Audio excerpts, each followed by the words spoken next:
انسان کی آنکھ سے نکلا ہوا جو آنسو ہے نا، یہ انسان کی ساری زندگی کی سب سے قیمتی ترین اساس ہے۔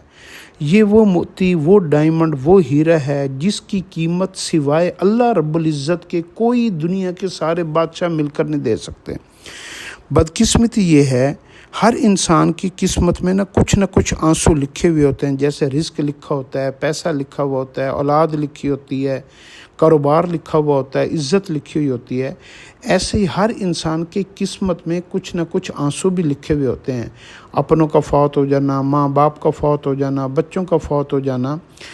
لیکن ہم کیا کرتے ہیں، جیسے ہم رزق کی بے قدری کرتے ہیں، اللہ نے ہمیں رزق دیا، ہم نے حرام کاموں کے اوپر خرچ کر دیا، برائی کے اوپر خرچ کر دیا اور دنیا کی زیب و زینت اور دکھاوے کے اوپر خرچ کر دیا، تو ہم نے اس کے رزق کو ضائع کر دیا، بجائے اس کے کہ ہم اللہ کے راستے میں خرچ کرتے، نیکی کے اوپر خرچ کرتے، بیوی بچوں کے اوپر خرچ کرتے، ماں باپ پر خرچ کرتے، تو ہم نے رزق کی ناقدری کی، ہم نے اس کو ضائع کر دیا غلط کاموں کے اوپر۔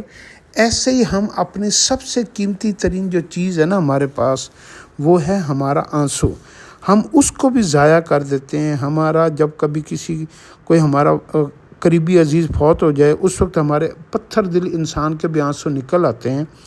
اس وقت ہم لوگوں سے گلے مل کر رو پڑتے ہیں۔ ہم اپنے آنسوؤں کو یوں سمجھ لیں کہ جو ہیرا ہوتا ہے، ہم نے اس کو نالی میں پھینک دیتے ہیں۔ تو اس میں کیا کرنا چاہیے کہ ہمیں تنہائی میں اللہ رب العزت کے پاس بیٹھ کر اپنے آنسوؤں کو نکالنا چاہیے۔ اگر ہم مخلوق کے سامنے آنسوؤں کو نکالیں گے تو وہ ایسے ہی ہے جیسے ہم نے دنیا کی دولت کو لوگوں میں اور لہو و لب میں، ناچ گانے میں ضائع کر دیا۔ ایسے ہی مخلوق کے سامنے رونے سے آنسو ضائع ہو جاتے ہیں، اور مخلوق ہمیں الٹا کمزور سمجھنا شروع کر دیتی ہے، اور ہماری جو ہے نا اس میں انسلٹ ہوتی ہے۔ آپ اپنے آنسوؤں کو قیمتی بنائیں۔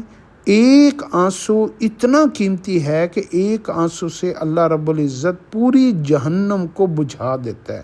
اب آپ بتائیں آنسو کی کتنی ویلیو ہے اللہ کے ہاں۔ آپ بچوں کو نہیں دیکھتے، بچے جب یہ پیدا ہوتا ہے نا تو وہ سب کچھ دنیا میں سیکھتا ہے، پیچھے سے ایک ہی چیز سیکھ کر آتا ہے، اور وہ اس کا رونا ہوتا ہے۔ بچہ روتا ہے، اس کے آنسو نکلتے ہیں، اور اللہ کا سارا نظام اس کے حق میں چلنا شروع ہو جاتا ہے۔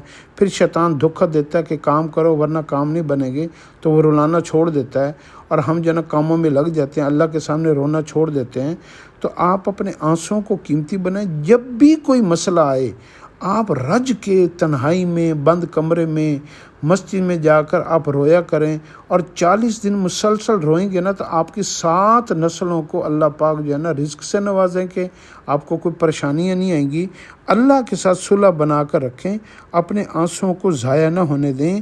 ایک آنسو، جبریل علیہ السلام کی ایک حدیث کا مفہوم ہے، ایک آنسو جہنم کی بڑی سے بڑی آگ کو بجھا دے گا۔ اللہ ہمیں ہمارے آنسوؤں کی قدر کرنے والا بنائے۔